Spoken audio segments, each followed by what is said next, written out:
Jeg tager ud for at finde ud af, om folk forbinder de her ting med en mand eller en kvinde. Er det manden eller kvinden, der tager regningen på første date? Manden. Og jeg siger det manden. Ja, det er nok manden. Manden. Manden. Ja, sådan er det bare. Det har man altid fået at vide. Jeg tror bare, det er blevet normaliseret. Der vil jeg sige midten. Det kommer an på, hvem der inviterer ud. Ja, det vil jeg sige. Jeg synes, hvis man må godt tage den, hvis man inviterer ud, ja. Det er sådan en høflighed. Viser lidt, at han er engageret for det. Det er Jeg synes, den, der har lyst til at betale. Ja. Hvem end der vil på daten betaler, Hvis det er kvinde, der inviterer ud, er det så stadig manden, der skal betale? så er det kvinden. Ja, så er det nok kvinden. Condoms! Er det manden eller kvinden, der er ansvarlig for prævention? Jeg har det sådan lidt, at det er begge parter. 100% hvis det er første gang, man er sammen, det er ikke en fast partner, så manden selvfølgelig. Altså, kondom. Always. Remember kids. Det vil jeg sige begge var. Kommer an på, hvad kvinden eller manden sætter af krav. Jeg tager den her. Jeg vil også sige, det er meget lige. Igen et samlet ansvar. Ja.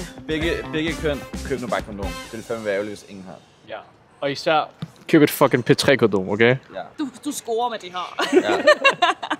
Er det manden eller kvinden, der skal fri?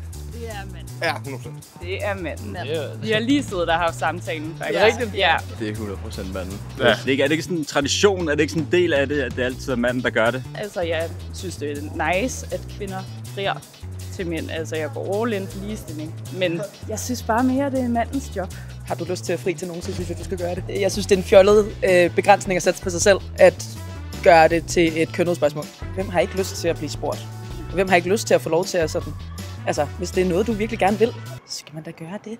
Jeg tror, svaret igen kommer måske til at være lidt det samme, men er det manden eller kvinden, der tager initiativ til det første kys? Jeg vil jo hælde lidt mere til den mandlige side. Okay. Ja, det vil jeg rent faktisk. Jeg er ikke enige. Hvem der har lyst. Lad mig holde det tilbage. Hvis du har lyst, fucking gør det. Hvis du bliver afvist, så det er F, men det er også en del af det. Det er meget forskelligt, men jeg vil stadig sige, at det nok er manden. Altså, kvinden kan lige så meget til initiativ, som manden kan. Man skal spørge. Ja. Uanset hvem man er, så skal man spørge. Jeg har prøvet, altså, hvor der var en kvinde, der gjorde det med mig. Det var fire nok. Altså, jeg blev da sådan lidt starstruck. Sådan lidt, wow, hvad sker der her? Det var meget, den kom lige ud af ingenting, og så sådan her. Fair nok, shorty. Du ved, men der var sådan her, okay.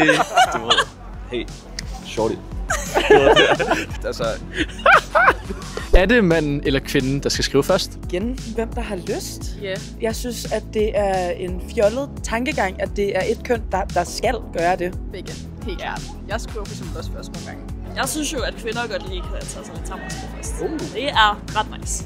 Den har jeg igen herovre. Det føler jeg tit og ofte, det er initiativet. Hvem end der er interesseret først, så jeg tager den op i midten.